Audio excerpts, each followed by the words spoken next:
C'était ça la vie d'être par là, dans ce temps-là. Ça passait par là, ce matin-là. Le bonhomme s'était levé du mauvais poil, il faisait des sparages, il se faisait aller les bras, il se démenait à remettre ses barniques ben swell. Chaussait ses souliers, ben frais peinturés, s'assisait à la table, postum, café, gruau motonneux, lisait le journal de Montréal, ben culturé. Pas par les sports, les faits divers, c'était mieux. Il se préparait à aller gagner sa pitance dans cette shop stallée-là depuis 30 ans. Il faisait un peu de tout, c'était ça sa science. Il était débrouillard, c'est un moyen temps. C'était ça la vie d'être par là dans ce temps-là. Il renipait des mécanismes de machines distributrices dans le vending, comme il appelait ça. Pour lui, ça avait plus de secret, de manière de vis. Il n'y a rien qui ne réparait pas, rien qui le borderait. Les journées passaient de même rengaine. Puis les semaines, les mois, puis sa vie. Il essayait, de se faire un bas de laine. Mais, quand t'as 2 jeunes, il arrivait serré en titi. Il venait des idées de tout crisser ça, là. Mais il fallait bien qu'il renvale, qu'il s'étouffe. Où c'est qu'il venait? T'en faisais pas trop de cas. Tu prenais ta pilule, tu t'assisais dessus, sinon tu souffres. C'était ça la vie de te par là dans ce temps-là. Il repensait à sa jeunesse pas mal rough, avait encore des reliquats pis des flashs. Ça y rentrait dedans, rien que d'une trollée, c'était tough. C'était de même que si tu voulais d'autres qu'il fasse. Il se souvient du père Chenot qui le battait, des coups de pied au cul, de la strap et de la misère, traire les vaches fumées, récolter, bûcher sans arrêt, manger des pataques d'un couvert de chaillère, sous audite motadine de vie à se désormais s'aider, puis se faire écrire que c'était bien en tout ça. Qu'un petit colon sur un fond, terre donnée, à déchiffrer gratis, comme ça, que sa vie starta. C'était ça la vie de te par là, dans ce temps-là. Fait qu'il a fait avec, puis aujourd'hui il se crée. Il est arrivé à se démarder, malgré ce départ. Mais il a pas fait trop ce qu'il aurait aimé. Ça le travaille le soir tard, pogne des remords.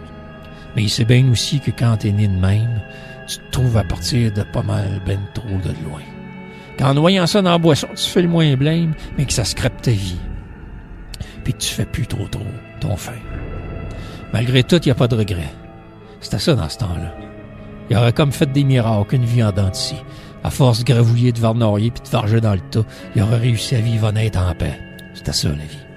De te par là, dans ce temps-là. Puis au travers de ça, il y a eu 2 gars, Raymond et Tivon.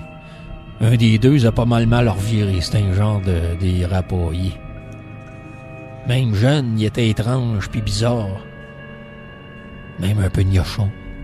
Parlait pas fort, gardait tout en dedans de lui. Pas trop fité.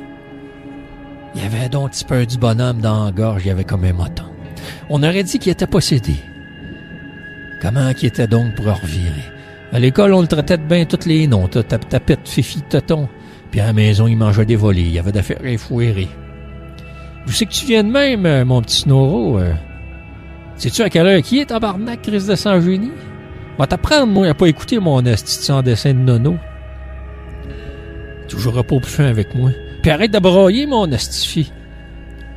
Je vais t'apprendre à vivre, moi, mon petit calice de pas d'allure. Si tu penses que tu vas venir me runner ici, va t'en colisser rien qu'une calvaire. Qu'est, mon tabarnak, t'as fini de rire de moi.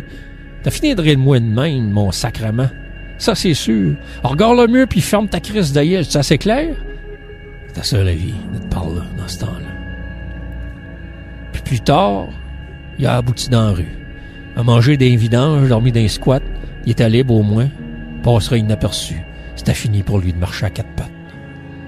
Il a rêvé, imaginé, espéré bien d'autres choses, une femme, une job, puis une vie tranquille. Puis les années ont passé. C'était pas trop rose. La folie le guettait, toute la frette de la grande ville. Il s'est fait une job dans le communautaire. Passé 20 années à travailler comme un donné. Mais la boisson a embarqué, ça a été son enfer. Mais son plus grand rêve restait à arriver. C'était ça la vie, d'être par là, dans ce temps-là. Son rêve, c'était d'écrire, de gribouiller des mots, faire aimer sa vie, devenir quelqu'un, quelque chose. Mais c'était pas trop regardant, ça n'a fou. Fait qu'il est resté stallé, jamais il rêvait d'overprose. Puis un petit soir, il a retondi sa Catherine. Ça y a dit de monter ces marches cette fois. Il s'est assis, il a écouté, il faisait pas de la capine. Il y en avait des comme lui dans ces soirées pour vrai. Puis à soir, je décide à vous shooter tout ça, à remercier Éric Roger pour tout son dévouement. Sans lui, c'est vrai que je serais peut-être bien mort, bien plus là, puis vous avez pas fini de m'entendre, mes sacrements. C'est ça la vie. Puis drette ici t'asseoir, à part de ça.